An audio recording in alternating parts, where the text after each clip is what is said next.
Hey guys, पिछले video में मैंने कंबोडिया के इस 1000 साल पुराने प्रिया विहार मंदिर के ब्लॉक्स में बनाए गए ये विचित्र सुराख दिखाए थे। इन पत्थरों में अलग अलग आकार के सुराख किए गए हैं और इनको बनाए जाने का कारण अभी तक एक रहस्य ही बना हुआ है। इस रहस्य को सुलझाने के लिए हमें जमीन की इन प्राचीन टाइल्स को देखना होगा। इनमें से हर एक टाइल सैंडस्टोन की एक चौकोर सिल्ली है जिनके बीच में एक गोल सुराख है। आश्चर्यचकित करने वाली बात यह है कि ऐसे सुराख एक या दो सिल्लियों में या कुछ टाइल्स में ही नहीं, बल्कि ऐसा इस समूचे स्थान पर देखा जा सकता है। हर एक चौकोर टाइल आकार में बाकी सभी के बराबर है और प्रत्येक टाइल के बीच में एक सुराख किया गया है। क्या प्राचीन भवन निर्माता बड़ी संख्या में टाइल्स बनाते थे, जैसे आज के समय में बनाई जाती है? इस तरह की प्रतिकृति को कैसे समझा जा सकता है? आप देख सकते हैं कि इस समूचे स्थान में एक ही तरह की टाइल्स लगी हुई हैं। अगर इन टाइल्स को देखते हुए आप इन पर चलेंगे, आपको ऐसा लगेगा कि आप सामूहिक रूप से तैयार किए गए किसी ढांचे पर चल रहे हैं। लेकिन बीच में ये सुराख बनाना क्यों जरूरी था? प्राचीन शिल्प वैज्ञानिक एक बहुत साधारण तरीके से इस बात को स्पष्ट करते हैं। उनके अनुसार पत्थर के ये ढांचे आसानी से हिलाए नहीं जा सकते थे, क्योंकि इन पर एक मजबूत पकड़ नहीं बनाई जा सकती थी। इसलिए जब प्राचीन भवन निर्माताओं ने पहाड़ों से इन ब्लॉक्स को खोदा, उन्होंने इनमें सुराख बना दिए ताकि भवन निर्माता इसमें लाठी डाल सके और इन्हें आसानी से हिला सके। असल में ऐसी डॉक्यूमेंट्रीज भी हैं जो समझाती हैं कि किस तरह इन आयताकार ब्लॉक्स में सुराखों को बनाया जाता था, जिससे इनको इंसानों द्वारा आसानी से हिलाया जा सके। ये एक यकीन करने लायक स्पष्टीकरण लगता है। लेकिन क्या सभी ब्लॉक्स में ऐसे सुराख हैं? आइए इसी मंदिर के किसी दूसरे स्थान पर चलते हैं और जमीन की टाइल्स को देखते हैं।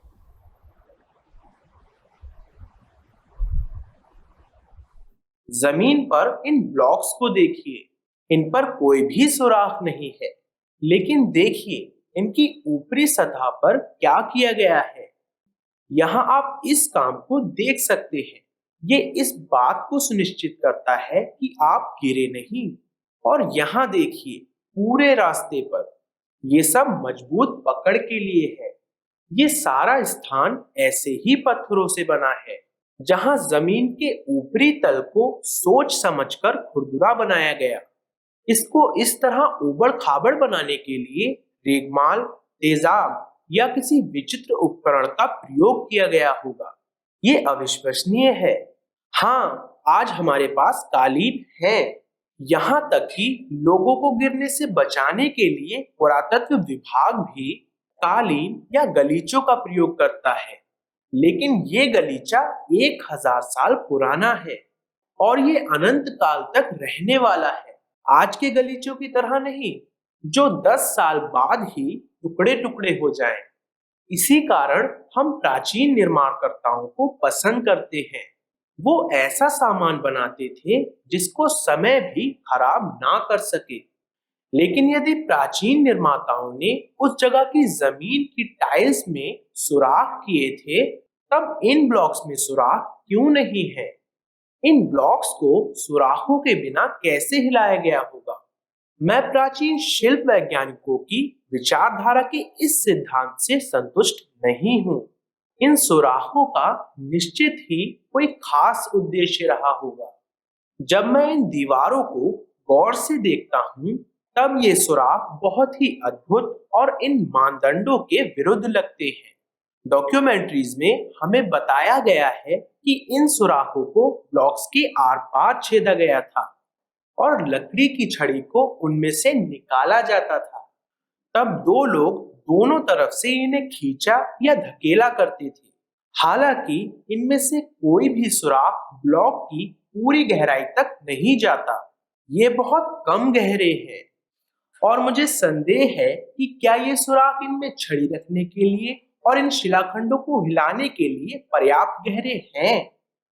इनका हिलाना सरल बनाने के लिए सुराखों को संतुलित या समान रूप से छेदना चाहिए था, जैसे कि या तो किनारों पर या बिल्कुल बीच में। लेकिन इन शिलाखंडों में सुराख अजीब तरीके से हैं। कहीं तो एक कोने में एक साथ कई सारे हैं, जबकि दूसरे किनारे पर बिल्कुल भी सुराख नहीं है। कुछ खंडों में बहुत से सुराख हैं और उसी आकार के दूसरे ब्लॉक्स में बहुत कम संख्या में हैं, और कहीं-कहीं तो बिल्कुल भी नहीं है। और एक बात, ये इतने सारे सुराख इनके प्रयोजन को समझना कठिन कर देते हैं। मंदिर की दीवारें सुंदर और अच्छी दिखने वाली बनाई जानी चाहिए थी। सुराख वास्तव में उनको खराब बना रहे हैं।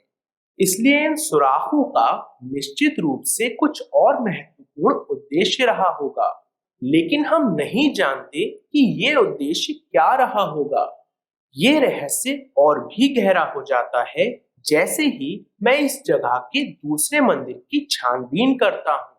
यहाँ कुछ बेहद विचित्र और ना समझाई जा सकने वाली विशेषताएं हैं। देखिए, ये छोटे सुराख नहीं हैं, ये बड़े, बहुत बड़े सुराख हैं। न केवल एक या दो, बल्कि ये बहुत सारे हैं और इनको जमीन पर छेदा गया है। ये सुराख ब्लॉक्स को छड़ी से चलाने और उनको हिलाने के लिए बहुत बड़े हैं। इन सुराखों का बहुत अलग उद्देश्य रहा होगा। और इतने सारे छेद क्यों? याद है आपको, ऐसे ही छेद मैंने आपको भारत में एलोरा गुफाओं के फर्श पर दिखाए थे। एलोरा गुफाओं में भी जमीन पर ऐसे ही विचित्र सुराख हैं। ये छेद बहुत सोच समझकर जमीन के अंदर उस गुप्त शहर की हवा के आदान प्रदान के लिए बनाए गए थे। यहाँ तक कि तुर्की में एक प्राचीन भूमिगत शहर देरिनकुयु में हवा के आने जाने के लिए ऐसा ही रास्ता बनाया गया है। मैं ये आपको पहले ही दिखा चुका हूँ कि ये समूचा प्रिया विहार मंदिर एक बनावटी पिरामिड है जो ब्लॉक से बना है। शायद पिरामिड के अंदर कुछ है और हो सकता है इनमें से कुछ सुराख पिरामिड के अंदर स्थित खाली कक्ष के भीतर तक जाएं। मैंने ये देखने को बड़ी उत्सुकता से ढूंढा कि क्या मुझे कोई ऐसा सुराख मिलेगा जो जमीन के नीचे गहराई तक जाता हो। लेकिन जितनी दूर तक मैं देख सकता था, इनमें से कोई भी सुराख उतना गहरा नहीं है। आज यहाँ आधुनिक लकड़ी की सीढ़ियां हैं, जिनको प्राचीन सीढ़ियों के ऊपर रखा गया है। और अगर हम लकड़ी की सीढ़ियों में से झांकें, तो पुरानी सीढ़ियों में बहुत से सुराख दिखाई देते हैं, लेकिन मैं किसी निर्णय तक पहुंचने में समर्थ नहीं हूँ। क्या ये वास्तव में हवा के आने जाने का रास्ता है? इसके अलावा इन रहस्यमय सुराखों का और क्या प्रयोजन हो सकता था? असल में ये सुराख चलने के रास्ते को बिगाड़ते हैं, क्योंकि ये रास्ते तो लोगों को चलने में सुगमता के लिए बनाए गए थे, लेकिन ये सुराख पर्यटकों के लिए चलने में मुश्किल बनते हैं। शायद कोई महत्वपूर्ण कारण रहा होगा, नहीं तो ये सुराख ना बनाए जाते। इन सुराखों को देखिए, ये काफी बड़े हैं, लेकिन इनको बहुत अच्छी तरह से बनाया गया है, जैसे इन्हें छेदने के लिए एक बड़ी बोरिंग मशीन का प्रयोग किया गया हो। हिंदू धर्म में उच्च तकनीक के औजार और उपकरणों का जिक्र मिलता है। उदाहरण के लिए भैरव देवता को सोने जैसी कीमती धातु को खोदने के लिए बने विशेष उपकरण के साथ देखा जाता है। कंबोडिया और दूसरे दक्षिण पूर्वी एशियाई देशों में प्राचीन उपकरण मिलते हैं, जिनको किला या कटवंग कहा जाता था। दक्षिण अमेरिका के सुदूर इलाके के कोलंबिया जैसे देश में एक प्रचलित काल्पनिक चित्र मौजूद है, जिसमें देवता धरती को बेद रहे हैं। क्या इन सुराखों को प्राचीन ग्रंथों में चर्चित औजारों से छेदा गया था? अब मैं अगली मंजिल पर हूँ, क्योंकि मैं पता लगाना चाहता हूँ कि क्या ऊपरी मंजिल पर और भी सुराख हैं। लेकिन सीढ़ियों पर भी मैं दो बड़े सुराख देख सकता हूँ। ये तो सुरक्षा का विषय है, क्योंकि इन सुराखों के कारण कोई लड़खड़ाकर गिर सकता है। इतनी ऊंचाई से गिरना जानलेवा हो सकता है। जब मैं ऊपर पहुंचा, मैंने उस रास्ते पर और भी सुराख देखे। यहाँ हर जगह इतने सारे सुराख हैं जो हमारे लिए इधर उधर चलना मुश्किल बना रहे हैं। एक तरफ ये समूचा पैदल रास्ता सोच समझकर खुरदुरा बनाया गया है, ताकि लोग फिसलकर गिरे नहीं। ये प्राचीन निर्माताओं द्वारा बरती गई सुरक्षा सावधानी को दिखाता है। और दूसरी तरफ चलने के रास्ते और यहाँ तक कि सीढ़ियों पर भी इतने सारे सुराखों को छेद कर इसको जानबूझकर खतरनाक बना दिया गया है। ये सब क्या हो रहा है? हम भ्रमित हैं, क्योंकि जमीन पर इतने बड़े आकार के सुराखों को बनाने का कारण समझ नहीं आता। एक बात तो साफ है, ये पौराणिक सिद्धांत सही नहीं है कि ये सुराख इन ब्लॉक्स को लाठी डालकर इन्हें एक जगह से दूसरी जगह ले जाने के लिए बनाए गए थे। इनको बनाने का मतलब और गहरा है, और कंबोडिया के अन्य मंदिरों में इस बात को सिद्ध करने के प्रत्यक्ष प्रमाण मिलते हैं। यहाँ आप देख सकते हैं कि सुराख नक्काशी के बाद बनाए गए हैं, ठीक नक्काशी के चेहरों और अंगों पर, जो नक्काशी को पूरी तरह से खराब कर रहे हैं।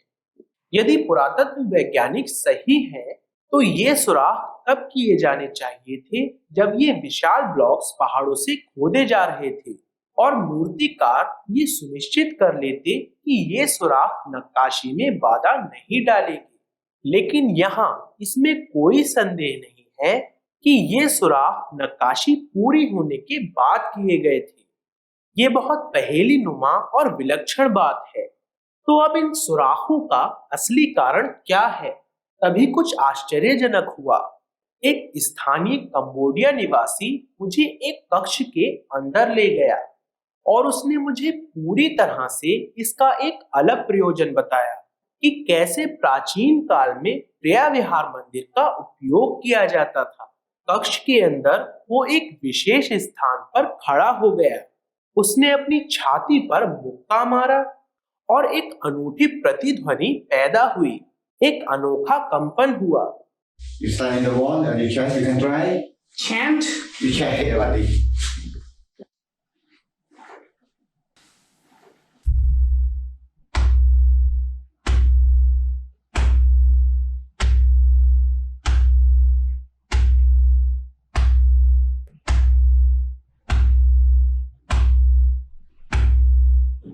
उसने मुझे बताया कि 1000 साल पहले ये मंदिर प्राचीन काल के हिंदुओं द्वारा इस तरह उपयोग में लाया जाता था।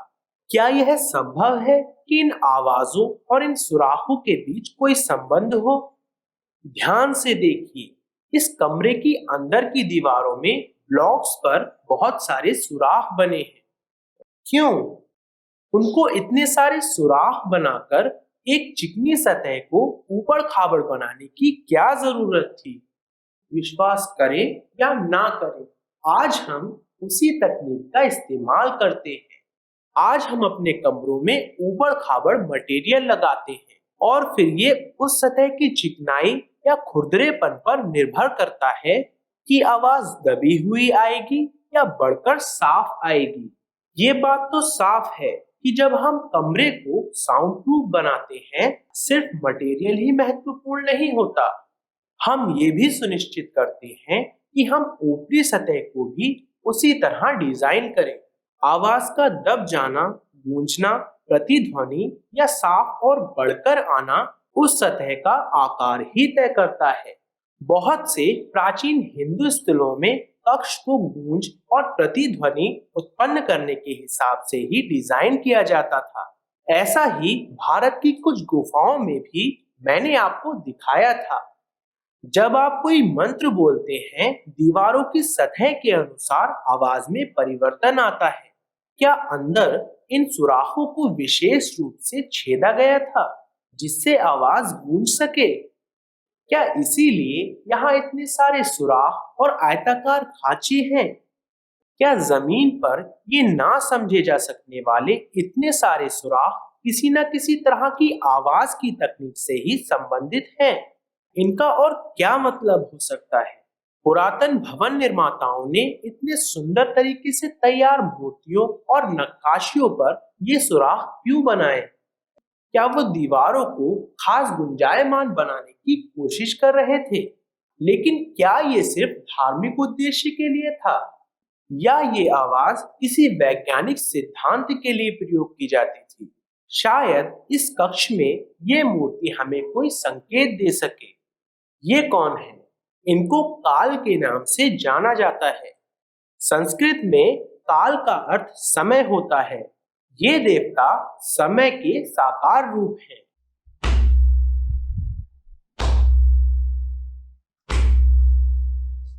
अजीब कंपन है, यहाँ अनोखा कंपन है। मैं नहीं जानता दूसरी तरफ क्या है। दूसरी तरफ क्या है? इस सब का क्या मतलब है? क्या ये किसी तरह से समय यात्रा से संबंधित है? मैं नहीं जानता। लोग ये सब क्यों कर रहे हैं? बहुत से प्राचीन स्थलों पर समय यात्रा और एस्ट्रल ट्रैवल के संकेत मिलते हैं। क्या प्राचीन समय के लोग समय यात्रा या शरीर से बाहर की यात्रा के अनुभव के लिए किसी तरह से आवाज की तकनीक का प्रयोग करते थे? समय की इस प्रतिमा और इस गूंज के बीच क्या संबंध है? कंबोडिया के स्थानीय लोग अभी भी समय की इस छोटी सी प्रतिमा का पूजन क्यों कर रहे हैं, जबकि इसी मंदिर में बनी सैकड़ों अन्य मूर्तियों को नजरअंदाज कर रहे हैं? इस मूर्ति के पीछे कुछ है जो मुझे खींचता है। ये एक मजबूत दीवार जैसा दिखता है, हालांकि दूसरी तरफ कोई अनूठी शक्ति है। चलिए बाहर की तरफ चलते हैं और देखते हैं कि दीवार की दूसरी तरफ क्या है। जब मैं दूसरी तरफ पहुंचता हूं तो मैं आश्चर्यचकित हूं, क्योंकि यहाँ एक विशालकाय दरवाजा है।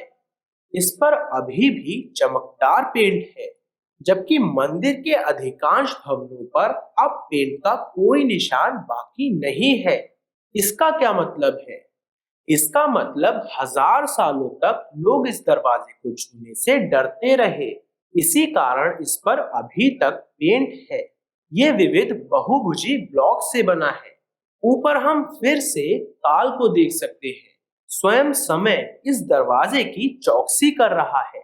ये महज एक इत्तेफाक है या ये दरवाजा किसी तरह का टाइम पोर्टल है? दोनों तरफ समय को किस लिए तराशा गया है? यहाँ दरवाजे के ऊपर समय को घेरा गया है और दूसरी तरफ काल की मूर्ति है। क्या इसे खोलना संभव है? मैंने इसे खोलने की कोशिश की, लेकिन खोल नहीं पाया। इसमें कब्जे लगे हैं और ये एक वास्तविक दरवाजे की तरह बहुत सुंदर है, लेकिन इसे साधारण तरीके से नहीं खोला जा सकता। शायद इसको किसी तरह की आवाज के साथ खोला जा सकता हो, लेकिन इसे पूरी तरह से समझने के लिए मुझे इस मंदिर की फ्रीक्वेंसी को समझने की जरूरत है। मुझे आशा है कि ये वीडियो आप पसंद करेंगे। मैं प्रवीण मोहन, वीडियो देखने के लिए बहुत बहुत धन्यवाद। सब्सक्राइब करना ना भूलें और सभी अपडेट्स पाने के लिए घंटे के बटन को भी क्लिक करें। कृपया इस वीडियो को लाइक करें और अपने दोस्तों के साथ शेयर करें और मैं आपसे जल्द ही बात करूंगा। बाय।